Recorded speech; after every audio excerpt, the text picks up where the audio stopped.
ସକାଳୁ ସକାଳୁ ଏତେ କାମ କରିବା ମୋ ପାଇଁ ବହୁତ କଷ୍ଟ। ସତରେ ବୋଉ, ତୋ କଥା ମୋର ଆଜି ବହୁତ ମନେ ପଡ଼ୁଛି। ସେ ଗାଳି, ସକାଳୁ ଉଠେଇବା, ଘର କାମ କରେଇବା, ମୁଁ ସବୁବେଳେ ତୋ ଉପରେ ଚିଡ଼ଚିଡ଼ି ହେଉଥିଲି। କାହିଁକି ତୁ ମୋତେ ସକାଳୁ ଉଠଉଛୁ କେଜାଣି? ହେଲେ ମୁଁ ଭୁଲ ଥିଲି। ତୁ ମୋ ଠିକ୍ ପାଇଁ କହୁଥିଲୁ। ଆଜି ସେ କାମ ମୋର କାମରେ ଆସୁଛି। ଏଥର ମୁଁ ଛୁଟିରେ ଗଲେ ତୋତେ ଘର କାମରେ ନିହାତି ସାହାଯ୍ୟ କରିବି। ଇଏ ଆମର ଗୋଟେ ରୁମ୍। କାମ କରୁ କରୁ ଚାହାପତି ଡବାଟା ହାତରେ ଗଳି ପଡ଼ିଲା। ଛାଡ଼, ଜଲ୍ଦି ଜଲ୍ଦି କାମ ସାରିଦେବି ବୋଲି ଡବଲ କାମ ବଢ଼େଇଦେଲି। ବହୁତ ବିରକ୍ତ ଲାଗିଲାଣି।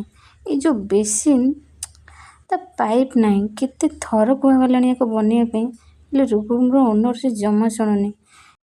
ଆଜି କରିବି କାଲି କରିବି କହି କହି 1.5 ମାସ ହେଇଗଲାଣି।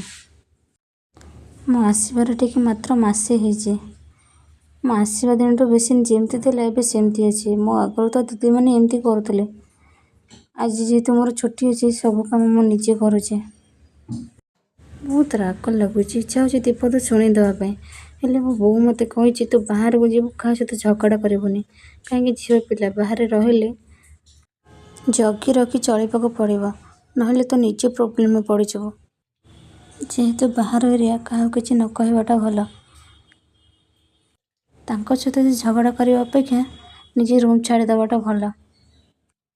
ସେଥିପାଇଁ ଆମେ ରୁମ୍ ଖୋଜି ଦେଇଛୁ ଆଉ ତାଙ୍କୁ ଆଡ଼ଭାନ୍ସ ବି ଦେଇଦେଇକି ଆସିଛୁ। ଆର ମାସରେ ଆମେ ରୁମ୍ ଛାଡ଼ିଦେବୁ। ହେଲେ ଆଜି ସକାଳୁ ସକାଳୁ ଓନର୍ ମଉସା ଆସି କହୁଛନ୍ତି କି ଝିଅ ତମେ ଘର ଛାଡ଼ିଦେବ। ମୁଁ ପଚାରିଲି କ'ଣ ପାଇଁ?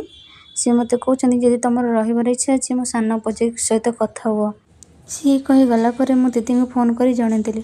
ଦିଦି ଘର ଓନର୍ ଆସି ଏମିତି ଏମିତି କହିଦେଇଛି। ହଉ ଦିଦି କହିଲେ ଛାଡ଼, ଏମିତିରେ ବି ଆମର ରୁମ୍ ଛାଡ଼ିବାର ଅଛି। ସେ କହିଦେଇଛି ମୁଁ 5ଟା ବେଳେ ଗଲେ ବୁଝିବି ଆଉ।